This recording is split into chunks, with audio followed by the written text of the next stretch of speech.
It's time for part 3 of sculpting the Goblin Baddie. This time we're going to cover how to bulk up the miniature.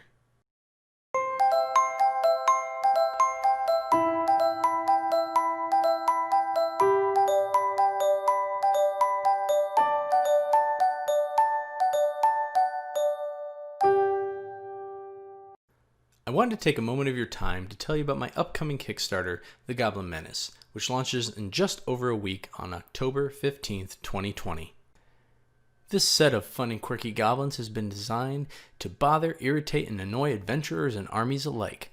Led by the Goblin Baddie and broken into 5 groups of 4 goblins each, separated by weapon types. You'll be able to cause all kinds of trouble with these brats. Just click the link in the description below to be notified when the project launches, or if you're seeing this after the project has gone live, you can click the link and add these guys to your collection. Alright, it's time to get sculpting! Welcome to the Mini Sculpting Super Show. I'm your host Tom Mason, and today we're going to continue sculpting the Goblin Baddie. This time we're going to work on bulking up the miniature. In the last video, we attached a thin layer of Fimo polyclay over a thin layer of green stuff.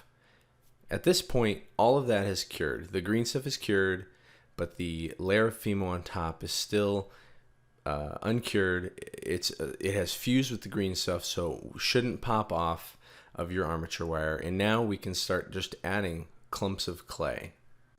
I'd like to point out I'm using my favorite burnishing tool, the Wax 5, and we'll pretty much be doing so throughout the entirety of this episode. Really, any large burnishing tool is good, but what you need is a larger metal tool where you can spread and manipulate large areas of the clay at once. Because we're not in here to do delicate details. We're in here to knock out large forms quickly and efficiently to figure out the overall shape of the figure. I usually start by adding a large chunk on the torso or belly just to kind of get a little bit more away from the stick figure look. So just get a big thick piece of clay and plop it on there. You don't have to worry about smoothing it down or anything. Just get into position because you'll end up adding more as you go. And while it is good to smooth to a degree just so you don't have weird little air pockets or cavities, you don't want to spend all your time, refining this a lot. For the arms and legs, it's good to make these longer strips of polyclay. I usually put a little ball on my thumb and then spread it out a little thinner, trim it, and then take that strip and start to put it on the arms. That helps keep things a little bit more under control when you're first adding the bulk to the arms or legs. Now the key thing you want to be doing at this stage is to make sure you are working your way all around the figure. Don't spend too much time in one area. You want to put a good amount of clay down in one spot and then move on to another. Because as you add bulk to various areas, it's going to change the dynamic and the look of the figure. You might have thought you had the arm, or I thought I had this guy's belly big enough and in the right size and proportion, but as soon as you start adding on other parts, you realize it's a lot smaller than you intended, or maybe something is too large. You just don't know until you have a lot of material in all the places around the miniature. With every rule comes an exception. So even though it's good to work your way around the entire figure, and you have to do that, it is very helpful to find an anchor point. So the anchor point on this figure for me was the head. While the head is very important to get to be the right size and proportion, that's not always the best piece to choose for your anchor point.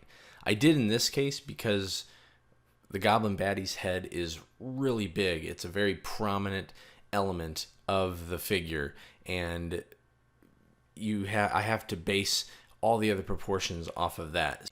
For most figures, my anchor point is going to be the torso area. That just is the largest form of the figure and will inform all the other elements around it.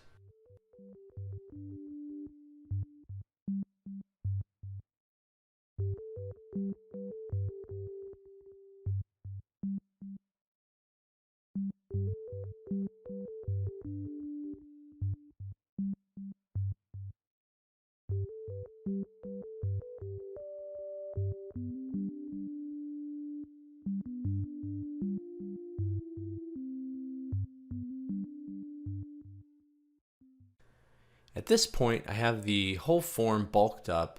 Everything's the right proportion and size for the most part, but be aware that you might still have to do a little fine-tuning as you go and as you get kind of down to the details.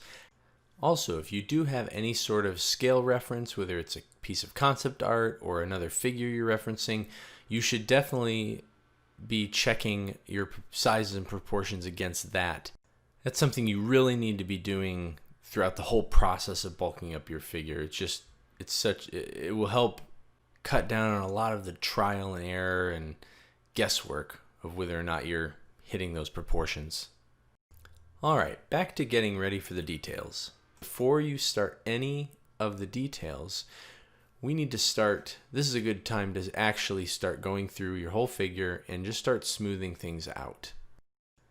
When I'm initially putting on lots of clay to build up the form, I stick to my wax 5, and I even use the wax 5 for a good amount of this smoothing portion. This is because the metal tool will kind of glide over the clay a lot easier. It won't pull or tear, which is great for when you're just trying to get things on there and have the clay go exactly where you want it to go. But that advantage can sometimes start working against you as you try and smooth all of these various pieces of clay that you put on into one smooth surface. It's especially evident when you're working on seams where two pieces are coming together and meeting. So when I need a tool that can pull on the clay a little more and kind of rub the two seams together, I use my color shaper for that. Because it's silicone, while that actually keeps it from sticking to green stuff, it actually wants to hold on. Not a lot. It's not sticky like when green stuff sticks to your tools, but the polyclay will hold on to the silicone tip of the color shaper just a little bit, which just gives you a little bit more of an ability to kind of pull the material into other parts. This is what really helps you get those smooth transitions between different parts of clay that you've put on the figure. And as I said before, don't forget to keep checking your reference, and you're going to realize as you smooth this out, you might have a few pits here and there, or maybe something ended up coming out just a little bit smaller or wrong proportion than you thought. Go through that. Just use your small burnisher tool like I'm using here and kind of patch things up. Just add a little tiny bit of clay where you missed as you were forming those larger final forms.